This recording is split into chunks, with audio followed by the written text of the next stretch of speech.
All right, we might get started. Brilliant to have you, everyone. Thank you so much for joining us. We've got people joining this call from all around the world. Just on our panel tonight, we've got James joining from the UK, Marjorie joining from Papua New Guinea, and myself here in Australia. We're excited to be sharing learnings from a new ActionAid report across multiple offices, as well as hear perspectives from incredible people organising on the ground. So I'm Rachel Dobric, I'm campaign manager at ActionAid Australia, and I'm calling in from Naarm, otherwise known as Melbourne, the lands of the Wurundjeri people of the Kulin Nation. And I want to acknowledge their elders past and present, and the important fact that sovereignty was never ceded. This always was and always will be Aboriginal land. A feminist future is going to require us to reckon with and address the injustices of our colonial legacies.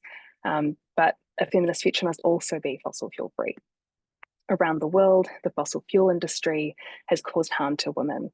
Fossil fuel exploitation has driven human rights violations, polluted lands and waters, motivated colonization and war, and of course, fueled the climate crisis. And all of these impacts have been devastating for communities, but all of them have affected women, First Nations people, and other structurally oppressed and marginalized people disproportionately. Experts have said that to keep global temperature rise to 1.5 degrees, there's no room for any fossil fuel expansion, no room for any new coal, new oil, or new gas. So there's no room for fossil fuels in a feminist future. But even now, despite knowing all of this and claiming to care about the environment or climate or women, banks are funneling our money to coal, oil, and gas companies. In 2023 alone, shockingly, Australian banks gave 3.6 billion Australian dollars to the fossil fuel industry. And from 2016 to 2022, Citibank, a major global bank, poured $130 billion into fossil fuels in the global south. But the communities that fossil fuels are harming the most are also the ones who are leading the movement for justice, organising their communities, using Indigenous and local knowledge to drive climate solutions, to build resilience on the front lines, and to call for an end to fossil fuels. Well, banks have made some progress over the years. Unfortunately, the rise of far-right populism and anti-climate, pro-fossil fuel politicians gaining influence means that right now, many of them are rolling back their commitments. Global bank HSBC, which you'll hear more about, recently pushed back on its climate target by a shocking 20 years, and Australian banks have also been weakening their climate policies. So there's never been a more important time to keep the pressure up on banks to continue to improve their policies and reduce finance to fossil fuels. So to hear about fossil fuel financing and its impacts on women and their communities, and really importantly, what we can do about it, we're really fortunate to be joined by some amazing speakers today. I'll share a little bit about what we're doing here in Australia, and we're also going to hear from James Farndon, who's Senior Campaigner at ActionAid UK, and Marjorie Warisaiho, who's Community Legal Education Awareness Raising Coordinator at CELCOR, the Centre for Environmental Law and Community Rights in Papua New Guinea. We'd also really been excited to hear from Arif Fazal, who's our Youth Programs Coordinator at ActionAid Tanzania, but very unfortunately, due to an emergency, Arif isn't able to join us today, and so we're hoping to be able to share his stories at a later date. And James is also going to speak a little bit to some of the experiences that our Tanzania team have been hearing about. So we'll have some time for questions at the end as well. Please do type them into the Q&A function if you can, but I know that that can be difficult to find. So we'll also be keeping an eye on the chat and watching for your questions. And you're welcome to share your reflections with the speakers during the webinar. If you've got any thoughts that come up, we'll obviously be seeing the chat and look forward to hearing your reactions. Just please remember to be respectful of them and one another. So without further ado, I would love to introduce our first speaker, James Farndon. So like I said, James is ActionAid UK Senior Campaign Manager, coordinating the organisation's digital mobilisations, offline organising and campaign strategies. They've got over a decade's experience in campaigning and organising on climate justice, human rights and domestic poverty. They were active in the successful grassroots movements against fracking, which was subsequently banned in the UK. They're passionate about access and intersectionality and trained as an inclusive cycling instructor, working with people of all abilities to access active travel in London, where they live with their partner and their young daughter. HSBC, headquartered in the UK, was identified in ActionAid's How the Finance Flows report in 2023 as the largest overall financier of agribusiness in the Global South and the largest European financier of fossil fuels in the Global South. And just last month, James's team released a new report exposing the true cost of HSBC's climate damages. And I'm really looking forward to hearing more about it from them now. Over to you, James. Thank you so much, Rachel, and thanks everyone for joining today. It's a real pleasure to be with everyone. I'm just going to share my screen so you can see my slides. So just bear with me 1 second.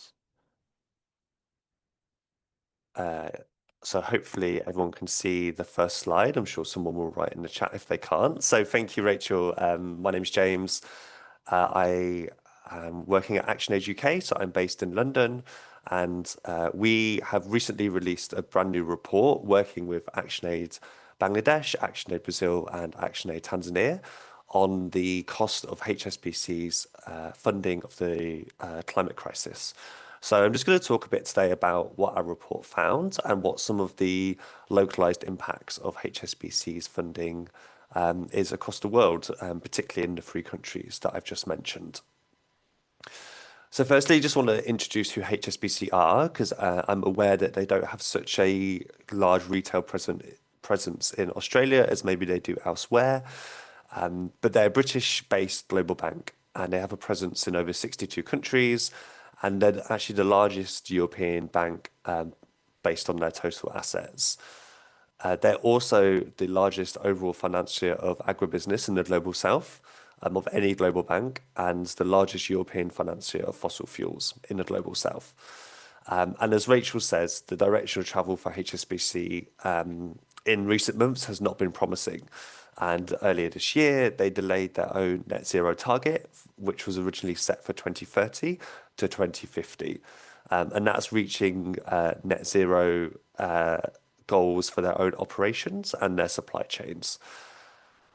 And if anyone has ever traveled to London or to the UK, you cannot miss HSBC. If you land at Heathrow Airport, almost every single advert, big or small, is for HSBC. So they have a huge presence here on the high street, and they're just a really well-known target for us here in the UK.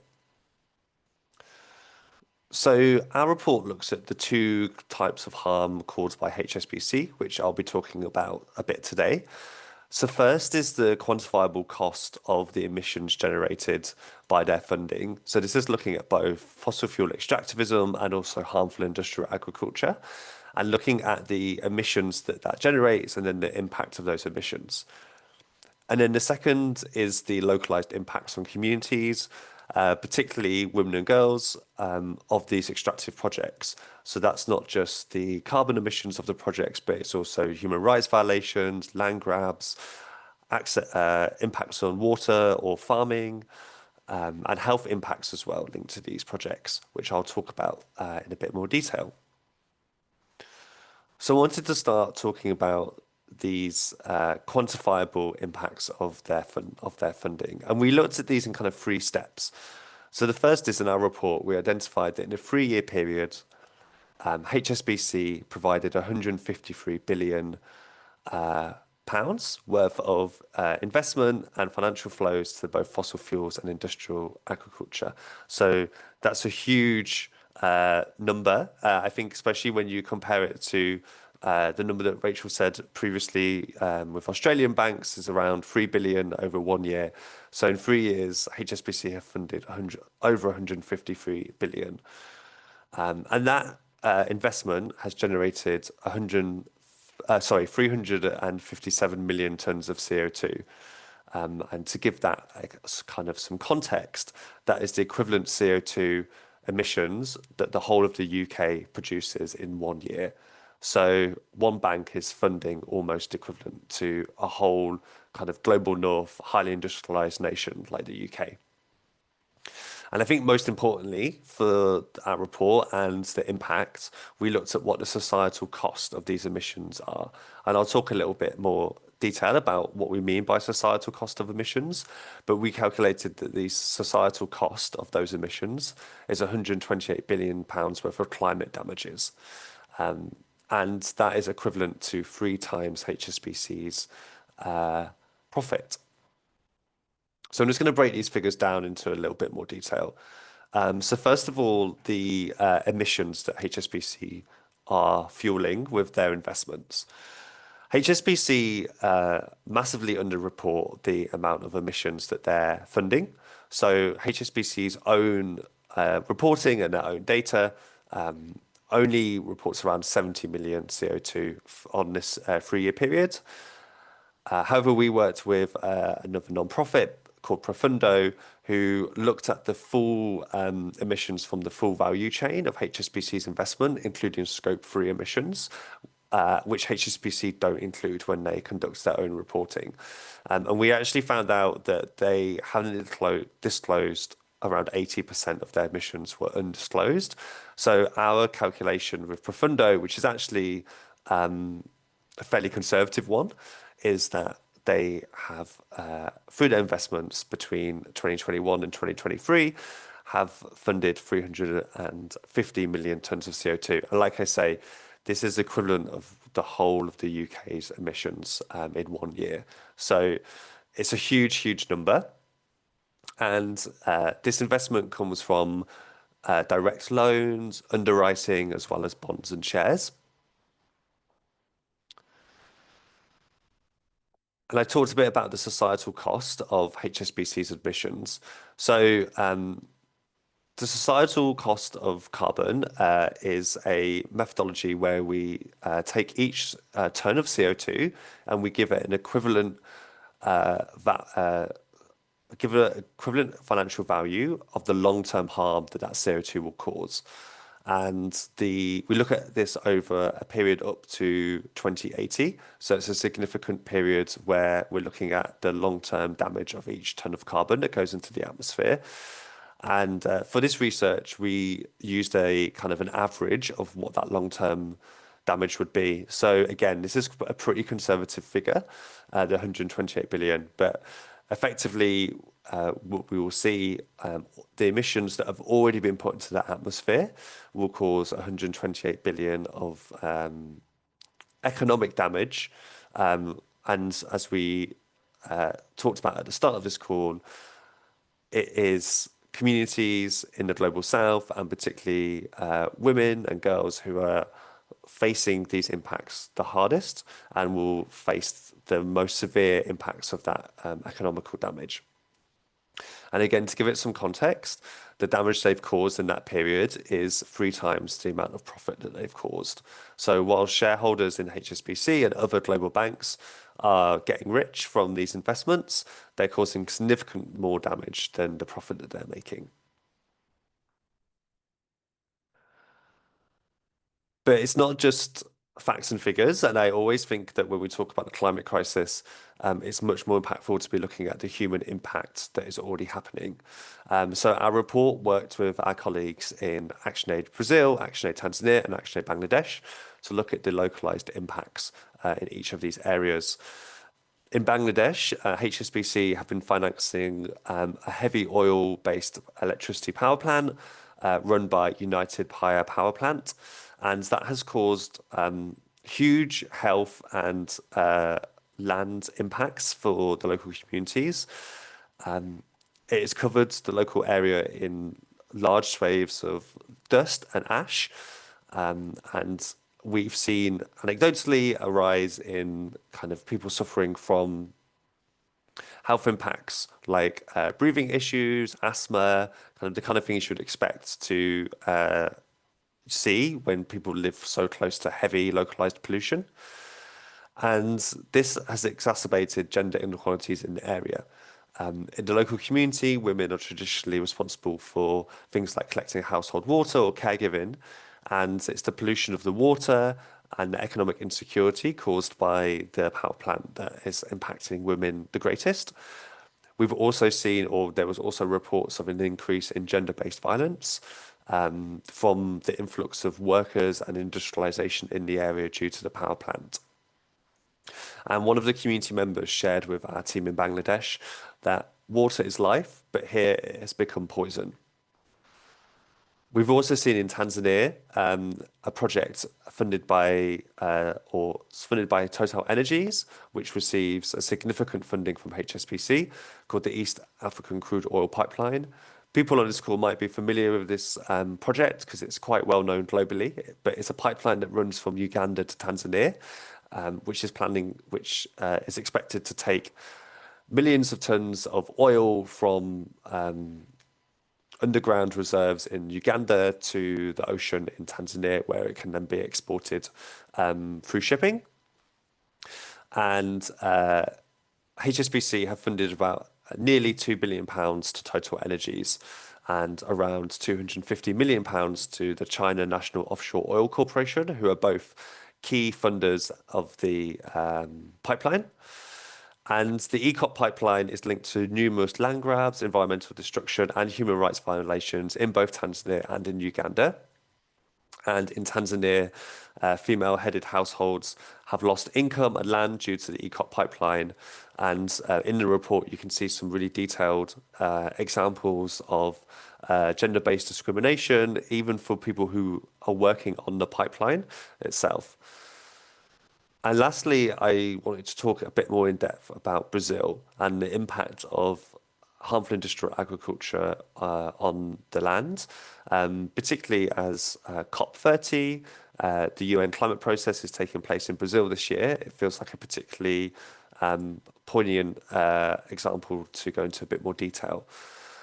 So between 2016 and 2024, HSBC has funded about £3 billion into forest risk industries like palm oil, beef, and timber.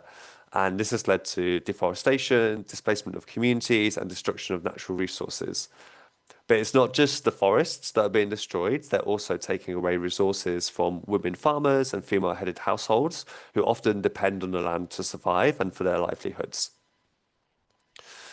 And the Babasu coconut breakers are a group of women who are being threatened by this large-scale industrial agriculture. So the Babasu coconut breakers are women who have long relied on coconut harvesting to feed their families and earn a living. And they do this by harvesting and breaking the Babasu coconut, extracting the oil. Oh, sorry, I'll go back. Extracting the oil. And this is used actually in a lot of food and beauty products, particularly in places like the UK and in Australia. And you maybe have seen Babasu coconut oil being sold in kind of like health shops and kind of like high-end beauty shops as well. So it's a valuable commodity, but for these women, it is a part of their traditional connection to the land. It's something that they have done for generations, and it's not just work, but it's part of their whole identity and their connection to land. But what we're seeing is the expansion of industrial agriculture encroaching onto their land. Examples of uses of pesticides, for example, mass pesticide spraying from planes, which has caused health impacts for the women, and the slow or actually the fast encroachment of deforestation threatens the Babasu groves, which the women are relying on. But as Rachel said, it's often these communities who are at the forefront of the resistance against fossil fuels and harmful industrial agriculture. And actually, the Babasu coconut breakers have already seen some major wins in Brazil. They fought for and delivered the Free Babasu Law, which guarantees them access to certain Babasu groves. And they also have achieved recognition and titling of their collective territories, ensuring that their rights are upheld, but also demonstrating a model of collective governance which could be used at a national level.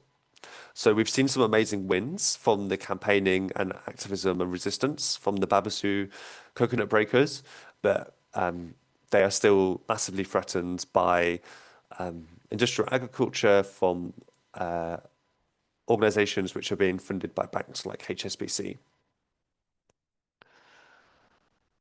So what are we calling for HSBC and other banks to do? Well, firstly, to cease funding to these companies who are expanding their fossil fuel operations and industrial agriculture. As Rachel said at the beginning of this call, if we're going to stay below the globally agreed 1.5 target set by the Paris Climate Agreement, any new fossil fuel expansion will tip us over that goal of staying below 1.5 degrees of global heating. So immediately we need to we need to see banks stop funding this expansion. We also need to see banks fully disclose their financed emissions, including those from the whole of the fossil fuel value chain and also from industrial agriculture, which are two areas that HSBC don't disclose on. And as we saw earlier, there's a huge disparity between their claimed emissions and their actual emissions. We also need to see banks set really clear climate goals, commit to cutting emissions from all of their investments, and include industrial agriculture into their net zero plans. And we want to see a phase out of the use of carbon offset projects because we know that carbon offset projects are a false solution. They also risk land grabs and they undermine genuine decarbonisation efforts. We're also in the UK calling for the government to tighten and introduce much more strict regulation on UK banks. So we're working in coalition with the civil society in the UK to introduce a new law to make banks accountable for the environmental damages and the human rights abuses they cause. We also want to see a polluters pay tax levied on banks and polluters to not only discourage their financing of climate destruction, but also to generate funds to be used to support communities after climate disasters. And we need to see mandatory reporting on emissions and mandatory transition plans for banks, which at the moment are only kind of optional. And we've actually seen banks starting to kind of withdraw their own transition plans or water down their transition plans. I've already been speaking for a little bit over my time, so I'm just going to really quickly talk about the campaigning that's happened so far in the UK. So earlier this year, we attended HSBC's AGM and we worked with a climate activist from Uganda who is a campaigner on the ECOP pipeline, which I talked about earlier, Patience Nabikalu, who came to the UK and delivered a letter from over 80 youth organisations demanding that HSBC stop funding the climate crisis. And while she was here, Patience also met with supportive MPs and politicians. And in that photograph, you can see her with the leader of our Green Party in the UK. And earlier this month as well, we launched our report in the Parliament. And we had, in the photograph, you can see Farha Kabir, who is the country director for ActionAid Bangladesh. And she spoke at our launch report and talked more in depth about those impacts of communities of HSBC's funding in Bangladesh. And I mentioned that COP is in Brazil this year, so a big focus for us for the rest of the year is mobilizing ahead of COP. So in London, we are working in a mass coalition to bring over 100,000 people onto the streets to demand a tax on the super wealthy, demand that workers are protected in the just transition, and demand that polluters are made to pay for the climate damages that they are causing. We also have some of the Babasu coconut breakers visiting London in October as part of their advocacy efforts and to support our advocacy work.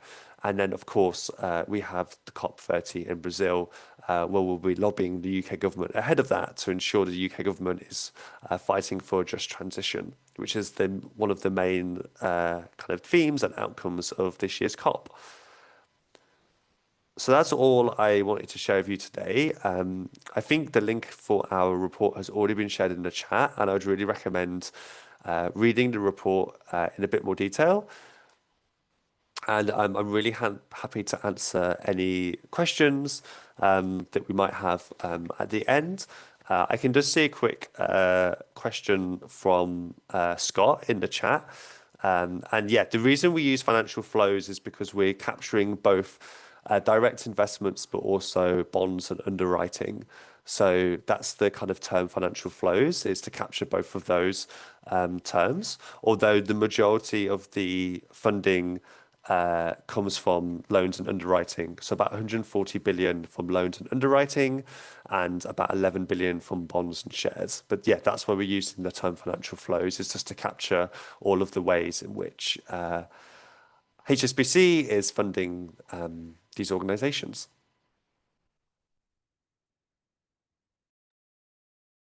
Thank you so much, James. That was fantastic. And I'm really looking forward to some questions from our audience as well.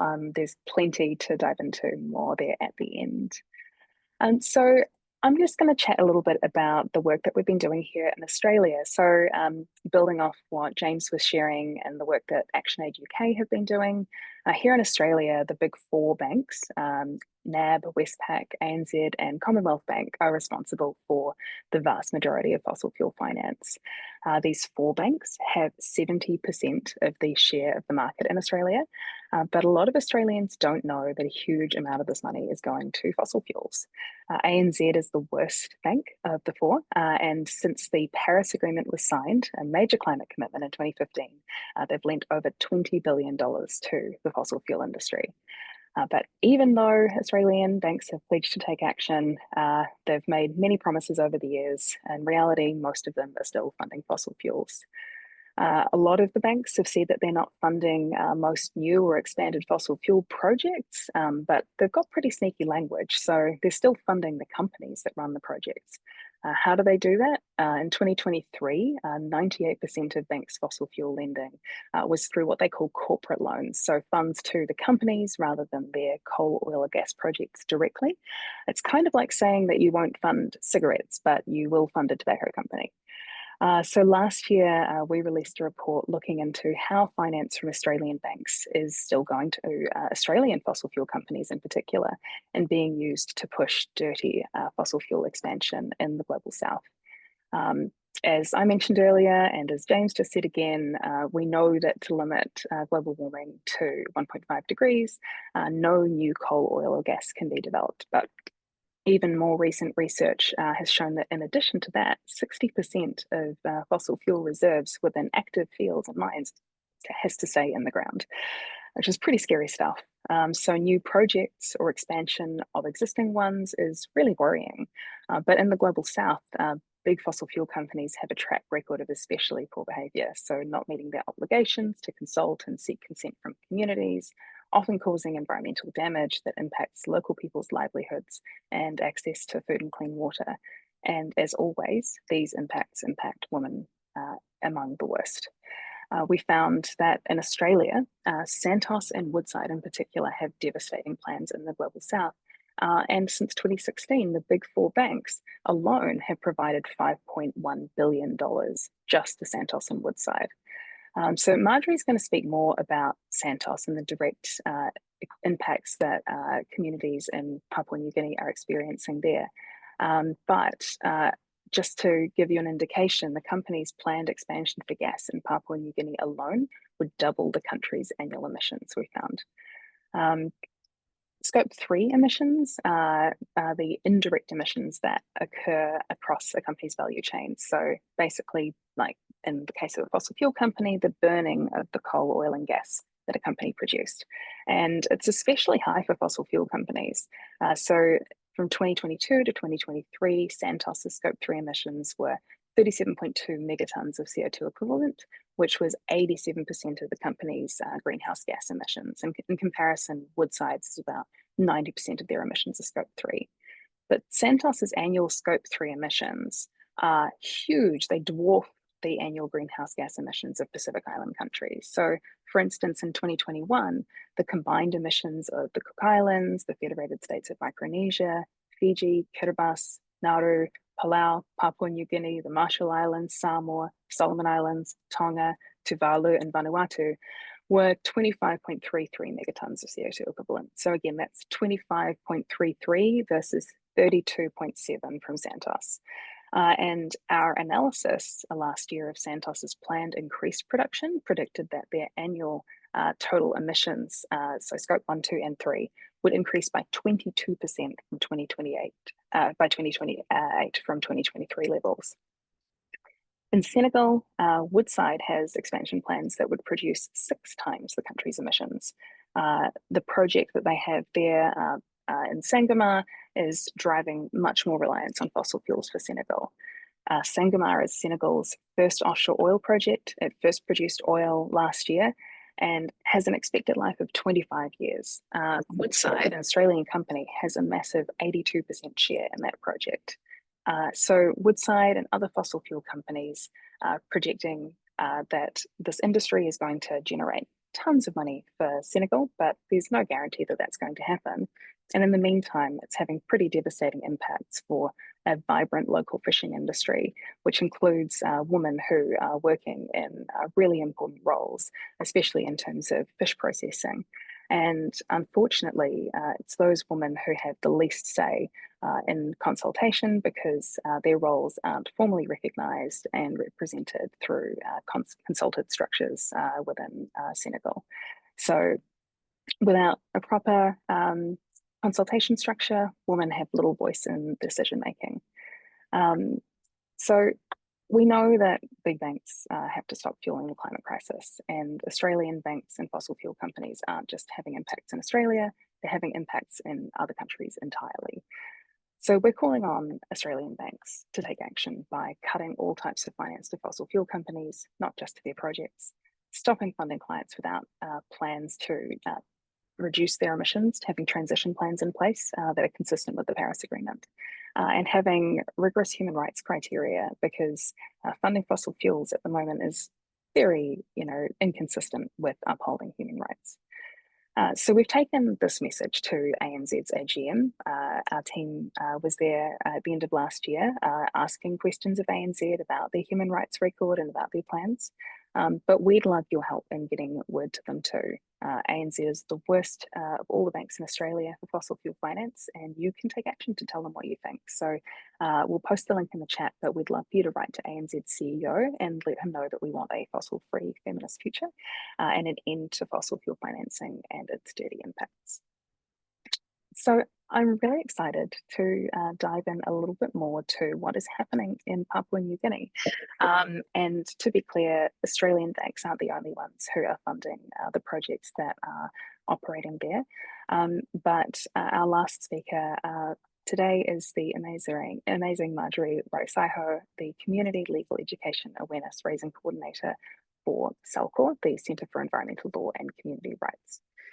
CELCOR is a non-government, not-for-profit legal advocacy organisation whose mission is in promoting and defending environmental and customary rights in Papua New Guinea through law and advocacy to ensure that sustainable resource use and management for the benefit of the present and future generations. CELCOR's work includes local advocacy to prevent destructive projects in PNG and international advocacy with allies to stop finance to fossil fuels, especially dirty fossil gas, from banks like ours in Australia, but also banks elsewhere around the world. Marjorie has over 10 years experience in community engagement and advocating on customer and natural resource rights, and she'll talk about the work that she and her team are doing on the ground and some emerging projects that have them worried. And I'll just ask everyone to be patient as well, because Marjorie, I know your internet connection isn't as good as ours, so we're all very understanding of that, and I think it should hold okay. So yeah, take it away. Thank you very much, Rachel. Hello, everyone. Thank you also to ActionAid for giving us this opportunity to share the work that we're doing here in Papua New Guinea. So I apologize, I don't have a presentation, and so we'll be just speaking off a few notes. In my presentation, I'll be talking about the projects in Papua New Guinea, as well as the concerns on climate change that we're facing in country, and on the actions that we've been doing with our partners and allies within the region as well as around the globe. So firstly, Papua New Guinea is currently bearing the brunt of climate change. So in our country, we have more than 15 million population, 80% of whom are rural-based subsistence agriculture. We have a cultural diversity with over 800 plus languages and 1,000 tribes. With regard to climate change, we're amongst the 30 countries most vulnerable to climate change. Villages have had to relocate several times, and we've also hosted the first climate change refugees from the Carteret Islands, with 1,700 people waiting relocation. The concerns that is being raised with regard to climate change here, or why CELCOR and other like-minded CSOs in the country as well as the region are raising. We would like to fossil fuel expansion that is incompatible with the global objectives of limiting global warming to 1.5 degrees. Okay, we've seen the Intergovernmental Panel on Climate Change has warned against the development of new fossil fuel infrastructure. We've seen the reports, the IEA net zero emissions by 2050 scenario concluded that no required to meet these global energy needs. So that's the concern with our climate change. Okay, we've note and join the larger argument seen now in speaking up against fossil fuels as being one of the main contributors to climate change in countries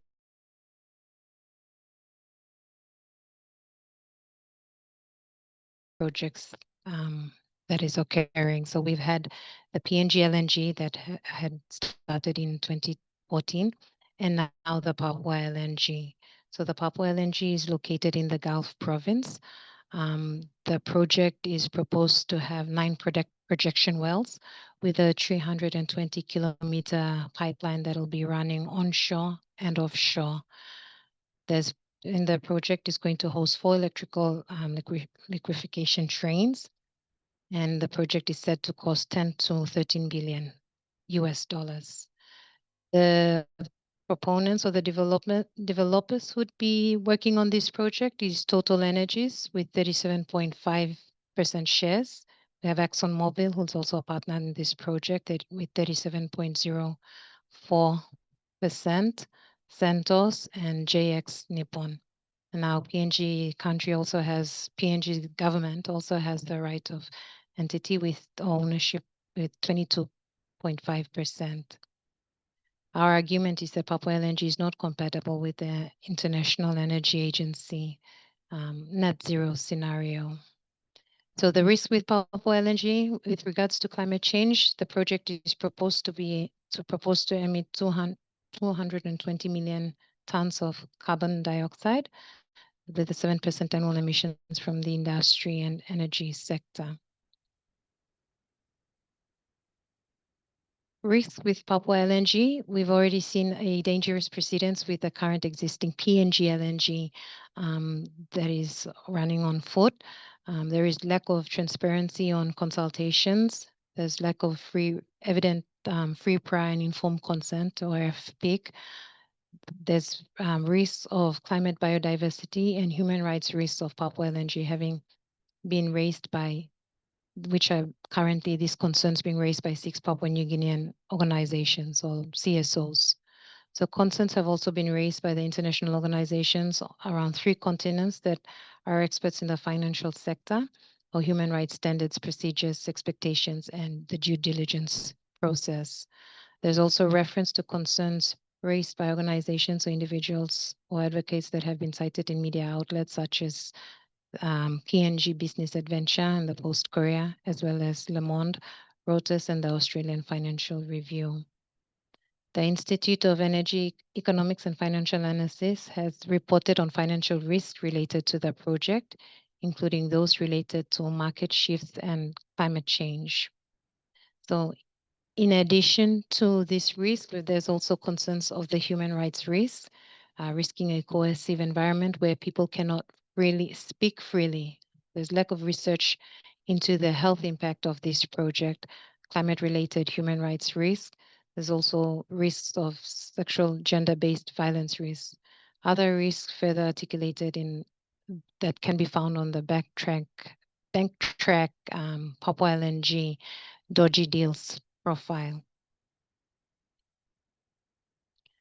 So with all those risks that we've seen that has happened with PNG LNG, these are some risks that concerns that the CSOs have been raising. So in PNG, the CELCOR that's taking the lead in raising these concerns with 5 other CSOs. And then across the globe, we have 50 civil society organizations as well. So some actions that we have taken have been in partnership with these local CSOs, and other 50 civil society organizations have been writing open letters to the banks or the financial investors who are looking to fund this project, raising all the concerns that have been highlighted. And so we've also had the opportunity to participate in AGMs. We've had our director also travel to Paris as well to raise these concerns as well at the larger space. With all these actions and with the letters that have been written out, we would like to report that an outcome of all this persistence advocacy that has going out, we've seen a delay in the financial investment decision being made. Currently, the project has progressed to having the environmental permits being approved. The downstream permit being approved. Upstream is yet to be approved, but after permits have been approved, now is the financial aspect that comes in to start that project. And so the advocacy campaign we've seen an impact on having the delay in finance coming into the project. So the financial investment decisions has been delayed since last year to early this year. There's still being a delay with that projects continue to find financiers to finance the Papua LNG project. And yeah, I think that would be just a basic summary of what we've been doing in country, raising these concerns, and particularly raising it at the international front with banks as well. Thank you. Thank you so much for sharing, Marjorie. For those on the call, this is the first time that Marjorie and I have met, and so it's just been so fantastic to hear about all the incredible work that your organisation and allies are doing on the ground. And I think something that just really stands out for me, hearing you speak, hearing James speak, and also last week having conversations with RF from our team in Tanzania, is just how powerful it is that, you know, we're working all around the world in different contexts. Sometimes we get to collaborate. Sometimes, you know, we're just working in our own communities and all pushing for the same thing. And so I think that's just incredible. And thank you for all that you're doing. We've got a little bit of time now for some questions, and I just wanted to remind everyone on the call that now's the time to jump in. We've got a couple through already. We've got our team going through the chat, so don't worry if you've asked something, it will be picked up. But please do go ahead if you've got questions for any of us. You can say if you want to ask someone in particular.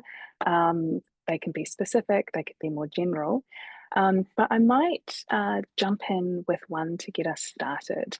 And so I think something that we've tried to sort of share a little bit so far on the call is what this looks like around the world. You know, this isn't just an isolated kind of issue. It's not just one bank, but I guess, James, like, how typical do you think this is of you know, as HSBC of big global banks? And given that they're so big and have so much power, how do you think we can make them change?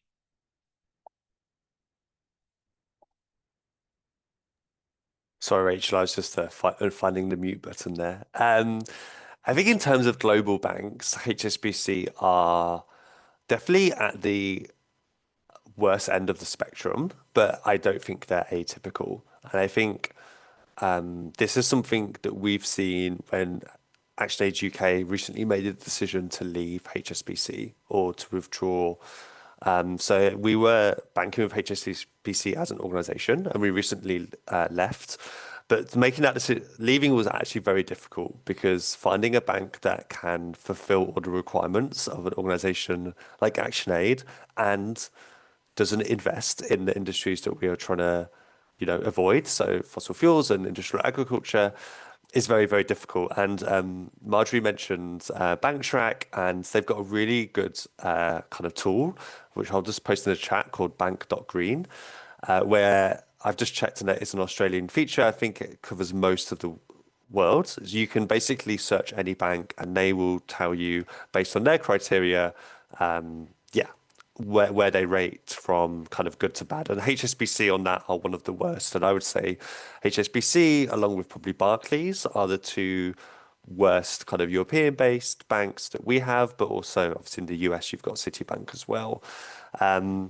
So it really is a global problem, and it's not just one bank. And I think that also is why the solution to this crisis can't just be focused on direct advocacy or direct campaigning to the banks, but I actually think we need governments to step in and to regulate the banks much more strongly than they are. And I suppose, depending on your own domestic context, that will either fill you with optimism or fill you with dread, right? Because if you're calling in from the US, the expectation that the current administration in the US is going to regulate banks is like zero. So, that's not to say we shouldn't be putting pressure directly onto the banks themselves, using shareholder action, divestment campaigning and tactics, consumer boycotts.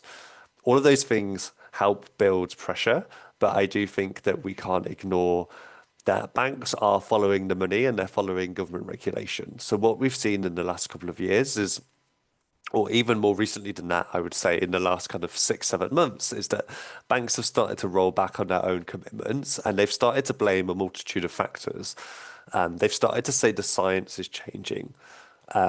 So they're responding to the changing science. And what do they mean by that? I think what they mean is that there is no longer global consensus at government level that the science is there, right? So you're seeing right-wing populist governments being elected or coming through kind of more, autocratic means, who basically are denouncing the science, denouncing the Paris Climate Accord, withdrawing their countries from the Paris Climate Agreement. And that is giving banks legitimacy to say, oh, hold on a minute, there actually isn't this consensus, there isn't this 99.9% of climate scientists agree, because, I don't want to use the word post-truth because I think it's overused in these contexts, but I think it really is a good example of where, we're living in this like post-truth world where does the science really say that? And we've seen in the UK, the right-wing populist parties here are using net zero as a kind of cultural, like a culture war argument. So they're connecting net zero with concepts like wokeness, or concepts like linking it to LGBTQI rights, and they're trying to build this picture that, again, it's something that they're building popular support against, just like they successfully and very tragically have done on things like LGBT rights, on immigration. They're using the same handbook that they used on immigration, which I hate to say was very successfully imported from Australia in our political system. People like Lyndon Crosby coming to the UK and saying this is what we did in Australia around immigration. It's worked very well in the UK. But I think that's why we need government regulation, because banks are just following the money. And as soon as Trump came into power and basically gave a green light to investment in fossil fuels, you saw banks suddenly start following that money. And I think this argument that maybe we had a few years ago where, well, we need to show there's a risk in investing in these fossil fuels, that there's a risk that their investments will they would lose money on their investments because these fossil fuels need to stay in the ground and they can't be extracted and governments won't let them be extracted. We're starting to lose that argument a bit because governments are now allowing this expansion to happen. And yeah, so I really do think it's a multitude of tactics. I just want to say like a message of a positive message of hope. I mentioned in the start, or you mentioned that I was involved in the anti-fracking movement in the UK, and that is actually something that we very successfully imported from Australia. So the anti-fracking movement in the UK was very much inspired by Lock the Gate, very directly inspired by it, where we actually had people from Australia who were part of the UK climate movement saying this worked for us and we should try that here. And it was incredibly successful in preventing fracking. There's now a moratorium ban on fracking in the UK, and that is because the climate movement targeted the economic feasibility of fracking, right? So we prevented sites from going live, we prevented through direct action, prevented drills going into the ground, and we prevented any of the shale gas actually being released. And that was really successful at forcing politicians to then say, actually, this is deeply unpopular with the population, and so we're now going to introduce this moratorium on shale fracking. So yeah, it was a really successful use of kind of community organizing, community engagement, engaging with people who typically wouldn't consider themselves climate activists, but are people on the front line of this extractivism. So that's a very long answer, but I just wanted to, I think it's a complicated question and there's a complicated solution. Too long didn't read. We need to try a lot of different things, and it's targeting banks, governments, and community activism kind of all coming together. Thank you for that answer, James. And that really resonates, I think, with our experiences and working with amazing allies who are doing this work in Australia as well. We're not the only organisation that are campaigning on the banks to do better. We're joining others who have been doing this for a long time. And you're right, there's so many different things that we need to be doing because, you can have different impacts that sometimes that you predict and you strategize, and sometimes, everything just aligns and you can have more impact than you expect. So all the different efforts, all the different strategies, and to be honest, you actually answered a couple of other questions we had in the wings. So thank you so much for a great answer. I've got a question for you, Marjorie, which we were speaking about before, which is this, understanding that people in the Global South and First Nations people have been at the forefront of resisting the fossil fuel industry and fossil fuel companies' exploitation of people and land in our climate for such a long time. But, for some of the people who are in this movement, they don't feel like they're on the front lines in the same way, and they want to support the work that communities on the front lines are doing. So what are the best ways, do you think, for them to be supportive and show solidarity? Thank you, Rachel. Thank you. So just sharing experience, our climate, the campaign, it's around like 3 years old now. And I guess just to see the impact of early this year, we just had that 13 banks had committed not to finance. And my reflection on that was the solidarity and from right around, not just from the Global South, where we are seeing the major impacts of climate change that is happening, but also having that pressure from our partners up in the developing country sector as well. So having that opportunity, or if participating, whether either if they're not at the direct front, but if they're in where the actual developers are from, the countries where the companies are from, where the banks are from, if there's an opportunity to be writing letters or to be at the AGMs or to be out front and standing out with our placards and getting that message out there, I think has impact. Just to share in context in PNG, like it's difficult to stand with a placard and raise concerns and talk, because we have other issues or security concerns that will arise from that. But if we have partners who are able to speak that same message of stopping a fossil fuel development project occurring because it's impacting these communities, but raising it within that space where they can, using those opportunities and further advocating that information that does, it does have an impact and it does prove useful to the campaign as well. Thanks. Thank you so much, Marjorie. That's a great answer. And it's such a good reminder to us that people in Australia, people in the UK we have a lot of privilege when it comes to the actions that we can take on these sorts of issues. And that's privilege that we should use to show solidarity and to stand with you and the work that you're doing at organizations like yours.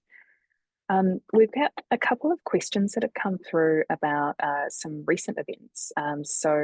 A few of you on the call might have followed the news that the International Court of Justice recently released their ruling, their advisory opinion on climate change. This is a campaign that had been started by Pacific Island students a few years back, calling for a ruling on what states' obligations are when it comes to addressing the climate crisis, and also what affected countries and communities can do in response to seek some sort of compensation or justice for the impacts of major emitting countries.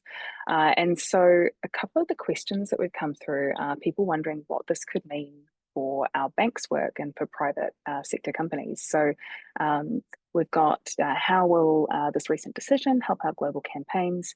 Do we have any plans to work with these international bodies, or I guess using the tools from bodies like the ICJ to help put pressure on our governments to control our emissions?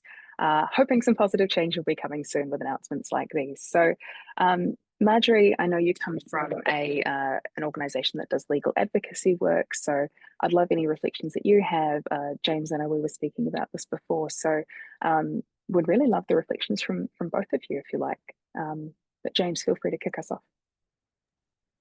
Thanks, Rachel. I'm sure Marjorie has much more to add on from a legal perspective, but I think a reflection is, I think it's very interesting and unsurprising that the UK government very much resisted and tried to prevent this decision from going through.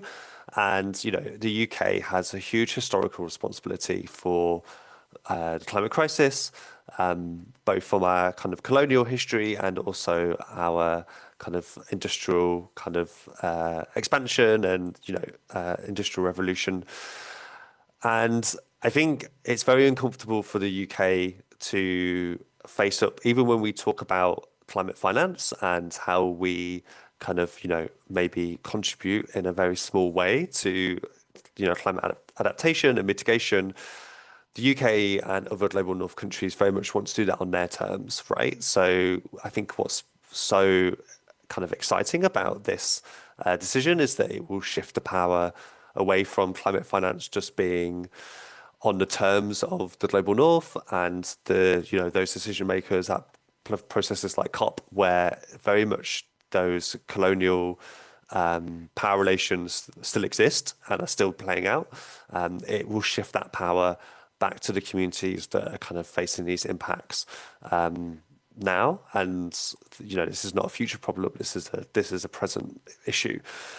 So yeah, I just think that's really exciting, and excited to see how we can use that decision to really shift those powers. And I think just a reflection as well for those who probably are not aware of the UK context, but recently the UK government made a decision to cut our official development budget, also known as kind of overseas aid, and that budget is where we pay for our climate finance, where our climate finance contribution comes from, and the decision to cut that was basically a decision driven by an increase in defense spending for the war in Ukraine, which was very pressurized by the US. The US put a lot of pressure on the UK to make that decision. So again, we can see how when we leave it to global north countries to be the arbiters of where finance goes and how people are compensated, it's like at the bottom of the list of priorities, right? And we need to move it to the top of the list. And I think this is a way that we can help to do that. Thanks so much for that, James. And a great reminder that while there's all this money going to fossil fuels, there's so much money that's needed for adaptation and resilience in impacted communities that just isn't there in government budgets at the moment. Marjorie, how about from your perspective, and how has this been, the ICJ ruling been received in Papua New Guinea? Thank you. Thanks, Rachel. I won't claim to be an expert. I don't have the legal background, but just general sharing what's been observed. I think for the space of the educators, it's actually an exciting place for us to see as an opportunity to be continuously raising the work and raising concerns of climate change. For so long, we've seen the argument being more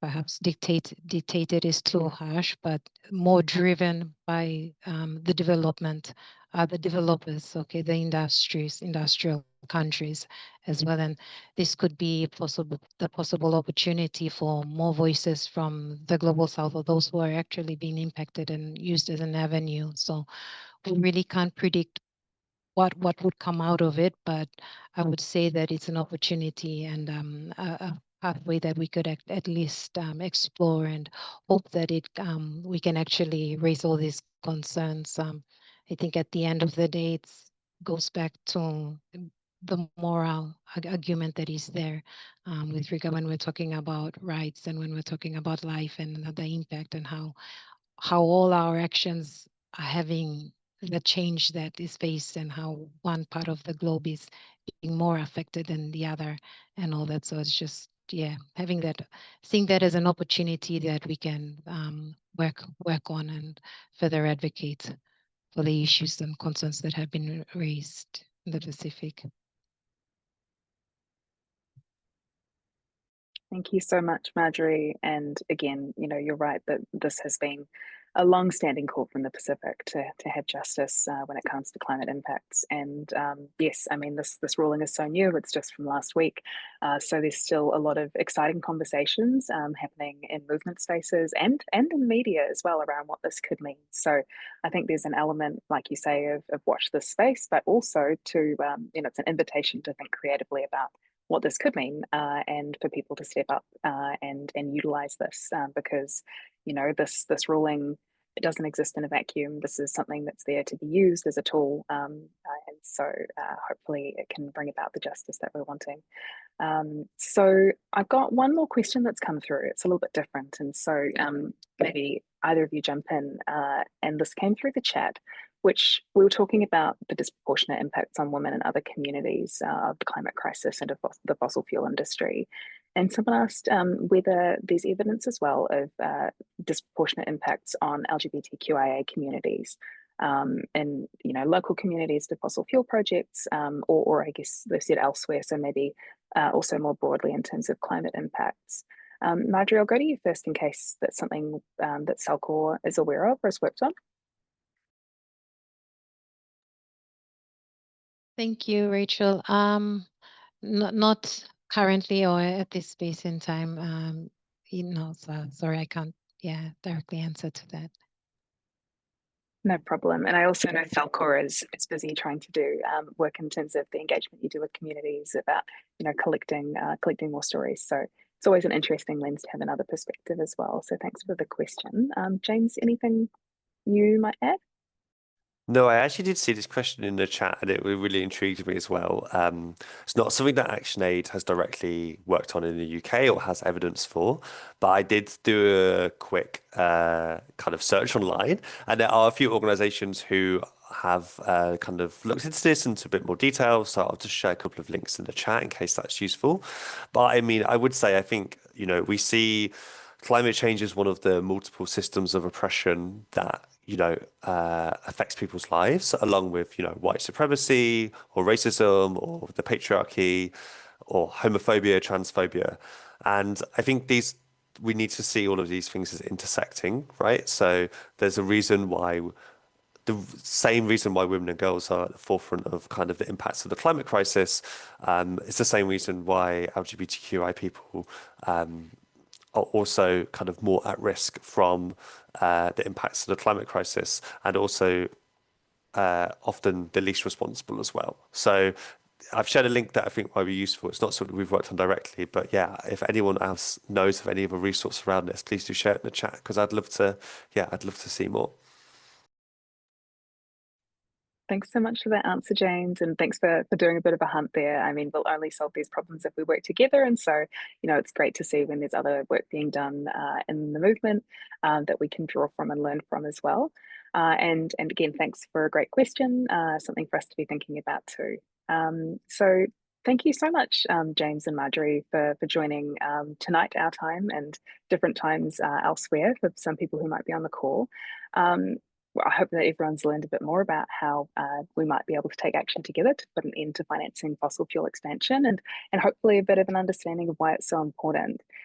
I really loved hearing the stories of what's going on in different countries. It's really easy to just get stuck in your bubble and think about the challenges of working in your own context. But as well as you know, sharing the challenges that we have, it's also great to hear some of the wins and some of the, you know, just incredible resilience and persistence from campaigning taking place around the world.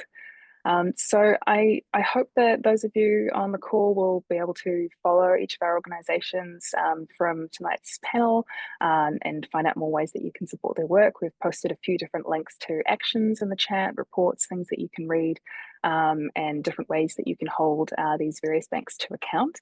And hopefully, you know, with our continued work together, we can stand in solidarity with women on the front lines of the climate crisis and demand some accountability. I will also be making sure that a recording goes out to all of you who signed up to join this webinar. So if there's anything you want to go back and rewatch, please do. And just, I saw in the chat that for some of you who joined a bit later, you might not have realized that Ari Fazal from our Tanzania office, unfortunately, had an emergency, was unable to join us tonight, but we're hoping we can reach out to the Tanzania team and maybe have some, whether it's a video, whether it's something else to share with you in the coming weeks, so you can hear their perspective as well, because I know that they had some really interesting stories to share. So again, thank you so much for joining. Hopefully together we can demand that big banks stop funding fossil fuel companies and shift finance out of climate destruction, and instead to all the things we need to secure a fossil-free and feminist future. Thanks so much, and have a great evening or rest of your day.